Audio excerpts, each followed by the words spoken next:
നമസ്കാരം. അവിട്ടം നക്ഷത്രത്തിൽ ജനിച്ചവർക്ക് ഈ വരുന്ന ആഗസ്റ്റ് മാസത്തിൽ മനസ്സിൽ ഉദ്ദേശിക്കുന്ന വിഷയത്തിൽ ഉപരിപഠനത്തിന് ചേരാൻ സാധിക്കുന്നത് വഴി സമാധാനമുണ്ടായിത്തീരും. നേർന്നു കിടപ്പുള്ള വഴിപാടുകൾ ചെയ്തു തീർക്കുവാൻ സാധിക്കും. വ്യാപാരത്തിൽ പുതിയ ആശയങ്ങളും പുതിയ ഭരണ സംവിധാനവും അവലംബിക്കുന്നത് സെപ്റ്റംബർ മാസം പകുതി മുതൽ അതിനുള്ളൊരു പരിണത ഫലം കണ്ടു തുടങ്ങും. എന്നാൽ ആരോഗ്യ കാര്യങ്ങളിൽ വളരെ ശ്രദ്ധിക്കേണ്ടതാണ്. പൊതുവെ ദേഹത്തിൻ്റെ പല വിധത്തിലുള്ള അസ്വാസ്ഥ്യങ്ങളെ കൊണ്ട് ഔദ്യോഗികമായിട്ടുള്ള ദൂരയാത്രകൾ മാറ്റിവെക്കേണ്ടതായ സാഹചര്യങ്ങളും തൊഴിൽപരമായിട്ടുള്ള മേഖലകളോട് ബന്ധപ്പെട്ട യാത്രകൾ സഹപ്രവർത്തകരെയോ അഥവാ കീഴ് ജീവനക്കാരെയോ മറ്റ് ഉദ്യോഗസ്ഥരെയോ ഏൽപ്പിക്കേണ്ടതായ സാഹചര്യങ്ങൾ ഉണ്ടായിത്തീരും. ഒരു പക്ഷേ അതിനൊരു പൂർണ്ണതയും അനുഭവങ്ങളും വളരെ കുറയുമെങ്കിലും സാഹചര്യങ്ങളെ കൊണ്ട് അങ്ങനെ വേണ്ടി വരുവാൻ യോഗമുണ്ട്.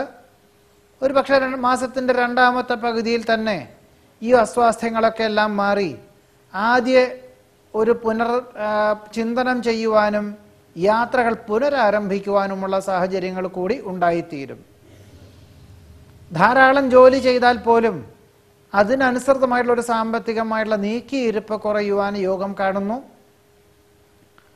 വ്യാപകമായിട്ടുള്ള സാമ്പത്തികമായിട്ടുള്ള ഈ അനിശ്ചിതാവസ്ഥകളിൽ നിന്നും രക്ഷാമാർഗം നേടി പുതിയതായിട്ടുള്ള ലാഭശതമാന വ്യവസ്ഥകളോടുകൂടിയതായിട്ടുള്ള ചെയ്യാൻ ഉദ്ദേശിക്കുന്ന കാര്യങ്ങൾക്ക് അനുകൂലമായിട്ടുള്ള സാഹചര്യങ്ങൾ ഉണ്ടായിത്തീരുകയും അതിനുവേണ്ടി ആത്മാർത്ഥമായി പ്രവർത്തിക്കുകയും ചെയ്യുന്നതിൻ്റെ പരിണത ഫലം കണ്ടു തുടങ്ങുവാൻ ഈ മാസത്തിൻ്റെ രണ്ടാമത്തെ പകുതിയിൽ യോഗമുണ്ട്.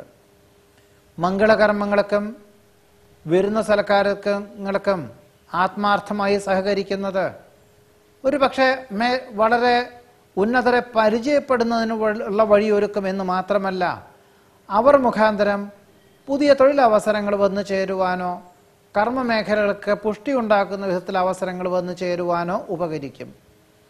വിദേശത്ത് താമസിക്കുന്നവർക്ക് അവധി ലഭിക്കുന്നതിനാൽ ഓണക്കാലത്തിനോടനുബന്ധമായി ജന്മനാട്ടിലേക്ക് വരുവാനുള്ള തീരുമാനം കൈക്കൊള്ളും. വേണ്ട ഏർപ്പാടുകളൊക്കെ ചെയ്യുവാൻ യോഗമുണ്ട്. ഈ ഒരു സാഹചര്യത്തിൽ ഏറെക്കുറെ പൂർത്തിയാക്കിയ ഗൃഹത്തിൽ ഗൃഹപ്രവേശന കർമ്മം നിർവഹിക്കുവാനുള്ള അവസരമുണ്ടായിത്തീരും. വാഹനം മാറ്റി വാങ്ങുവാനുള്ള തീരുമാനം തൽക്കാലത്തേക്ക് മാറ്റിവെക്കും. നിശ്ചയദാർഢ്യത്തോടു കൂടിയതായിട്ടുള്ള പ്രവർത്തനങ്ങൾ അനുകൂലമായ സാഹചര്യങ്ങൾ ഉണ്ടായിത്തീരും. വാഹന ഉപയോഗത്തിൽ വളരെ നിയന്ത്രണം വേണ്ടതാണ്. ചെയ്യുന്ന പ്രവർത്തനങ്ങൾ പലപ്പോഴും മറ്റുള്ളവർക്ക് കൂടി ഉപകാരപ്രദമായി തീരും. വിജ്ഞാനം ആർജിക്കുവാനും മറ്റുള്ളവർക്ക് പകർന്നു കൊടുക്കുവാനുമുള്ള അവസരം വന്നു ചേരുവാൻ യോഗം കാണുന്നുണ്ട്. വിവിധങ്ങളും വ്യത്യസ്തങ്ങളുമായിട്ടുള്ള കർമ്മ മേഖലകളിൽ ഏർപ്പെടുവാനുള്ള അവസരം വേണ്ട വിധത്തിൽ വിനിയോഗിക്കുന്നത് പ്രവൃത്തി പരിചയം നേടുവാൻ ഉപകരിക്കുവാൻ യോഗം കാണുന്നുണ്ട്. ഗുരുകാരണവന്മാർ നിർദ്ദേശിക്കുന്ന കർമ്മ പദ്ധതികളിൽ ആത്മാർത്ഥമായി സഹകരിക്കുവാനുള്ള അവസരം വേണ്ട വിധത്തിൽ വിനിയോഗിക്കുവാനും ഈ അവിട്ടം നക്ഷത്രക്കാർക്ക് ഈ ആഗസ്റ്റ് മാസത്തിൽ കാണുന്നുണ്ട്. നമസ്കാരം.